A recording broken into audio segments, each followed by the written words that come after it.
Now, the FBI raid on Friday on former National Security Advisor John Bolton's home has many former Trump officials asking, will I be next? Now, one former DHS official seems to think that might be the case. Miles Taylor, a former deputy chief of staff at DHS during Trump's first term, was asked about the raid on Bolton's house on MSNBC. Take a listen. How concerned are you that you could be next? Your home could be next. Yeah, we expect it. I mean, really, we expect it. And that's what is so surreal about this. I mean, when my wife and I woke up and saw the news, she basically said to me, it's coming. Now, Miles Taylor, you may remember, was behind the eye-catching anonymous 2018 New York Times op-ed entitled, "I am part of the resistance inside the Trump administration." I do remember that. A year later, he followed it up with an anonymously, easy for me to say, published book titled A Warning. He says that put him on the president's blacklist, and this raid proves Trump is out for revenge. We have thought for years that Donald Trump, if he came back to power, would do something like this. To me, the Bolton raid was actually one of the biggest moments of this presidency because it showed that all the years of talking about how Trump would use the FBI as his foot soldiers to go after his enemies wasn't bluster, wasn't hyperbole. It is now very, very real. Meanwhile, the president said Friday he was not told about the raid on Bolton's home ahead of time, but the Washington Post reports Trump was growing angry with Bolton in the days leading up to the raid. Allegedly, he was growing frustrated with his former national security advisor's criticism ahead of the meeting with Russian President Vladimir Putin earlier this month. Bolton told The Atlantic, Putin has already won. He is the leader of a rogue state. He'll get a picture on U.S. soil with the President of the United States. That did prompt Trump to fire off this post on Truth Social. Very unfair media is at work on my meeting with Putin, constantly quoting fired losers and really dumb people like John Bolton, who just said that even though the meeting is on American soil, Putin has already won. What's that all we're talking about? We are winning on everything. The fake news is working overtime.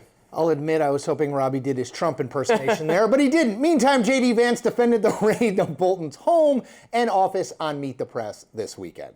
This is all part of gathering evidence, trying to understand something that we're worried about. I think that there's a broad concern about Ambassador Bolton. They're going to look into it. And like I said, if there's no crime here, we're not going to prosecute it. I suspect that if the media and the American people let this case actually unfold, if they let the investigation unfold as it's currently doing, they're going to find out that what we're doing is being very deliberate and being very driven by the national interest and by the law here, and that's as it should be.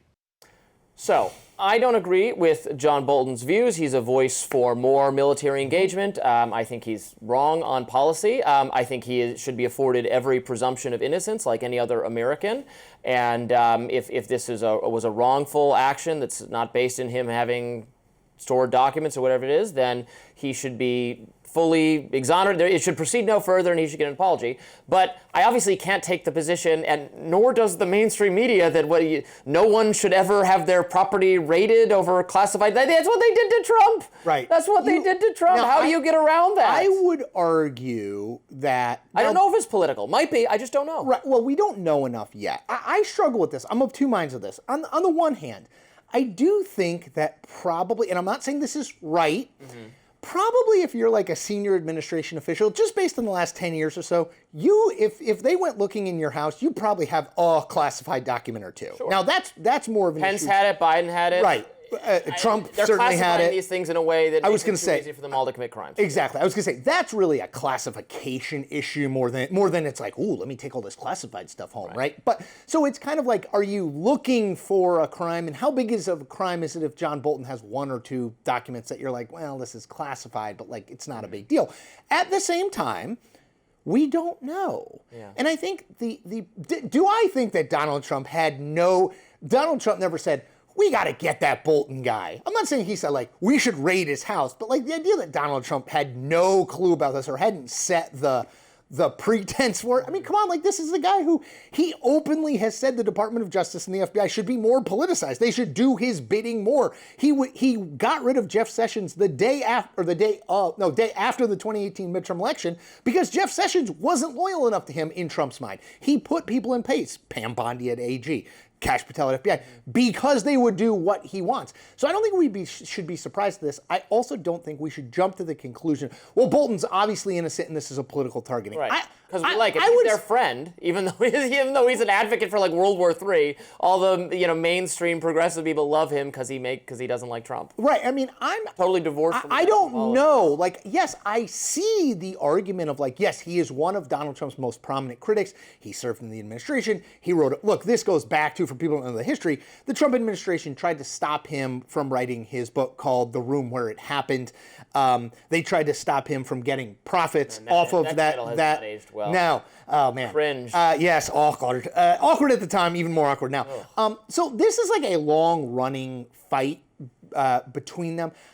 I'm fine to let it play out. I think that so much of what you think about the story is what you come into it with. If you think Donald Trump is just making up crimes and trying to, scare people who are critics of him, then you're like, this is the start of martial law. Mm-hmm. If you think, well, John Bolton's a bad guy and, he probably did retain stuff, let's just see it play out, you're like, good, we should be doing this. I often feel this way. I kind of land between those two things. Like, how could anyone who I don't know what's in John Bolton's home. Two judges apparently signed warrants to go in and raid the home. Like, I guess you could say, well, they're just Trump judges, and it is a low bar. It is a low bar. But, like, it's not just Donald Trump, like, in there bashing the door down. There's some a patina of legal okay on this. So, don't know. I hate to say, let's see how it plays out. I certainly come away convinced that it's clearly too easy to inadvertently keep possession of classified documents if you're a political figure, and we need some kind of reform there. And people have been prosecuted for this, lowly people who did it inadvertently and are sitting in prison, and I think that's probably a bad thing.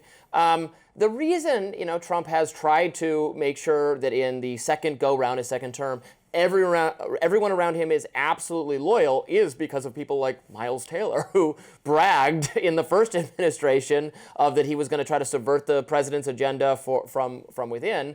He's going on TV now almost saying, like, look at me, give me attention, I want to be, he doesn't want to be, I'm sure, rated, but like, remember me? I struggle because I think that's what he's doing. I just like, for most of these people, Trump picked these people. I mean, this is the problem I have. It's like, we're not talking about Jerome Powell, but this is the problem I have with Jerome Powell. It's like, Trump picked Jerome Powell. Trump picked John Bolton. Yeah. Now, you could say like, I was sold the bill of goods, but there's enough people that it's like, these are not like Biden holdovers. No one thinks John Bolton is a liberal. Yeah. So, Well, he is now in the extent that you're just totally defined by your opposition or your support for Trump. He is in the anti. I don't know. I think it's very hard to separate out lots of people have made a living and continue to make a very good living in the I am a high-profile critic of Donald Trump. How much of that is they are simply guided by belief and they think he is dangerous to democracy, and how much are they guided by their bottom line? My guess is it's probably a little bit of both. I mean, I think John Bolton is sincerely guided by